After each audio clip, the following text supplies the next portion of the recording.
جالاوان medical college, Loralai medical college, Balochistan کے تعلیمی ادارے، خواتین کی تعلیم، نوجوانوں کے لیے علم و ہنر کے ادارے، 3 سال سے بلوچستان میں تعلیم پہ پابندی لگی ہے۔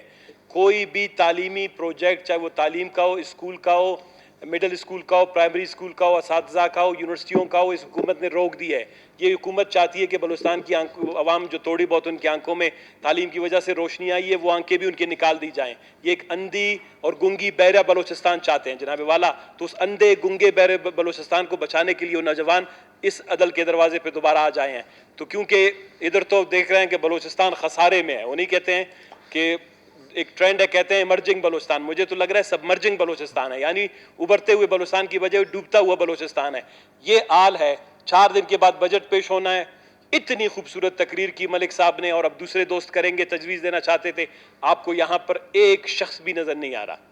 یہ گنگے بہرے بلوچستان کی سب سے بڑی مثال ہے کہ اس کی اسمبلی میں اس کے آکے میں وقت جن کو بلوچستان کے مسائل سننے چاہیے تھے، آج خود جناب والا آرام فرما رہے ہیں۔ تو وہ بچے ہمارے اولاد ہیں، وہ ہمیں جگانے آئے ہیں کہ اس صوبے کو تعلیم کی ضرورت ہے، اس صوبے کو اسکولوں کی ضرورت ہے، کالج کی ضرورت ہے، اساتذہ کی ضرورت ہے، اس کو رہنمائی کی ضرورت ہے۔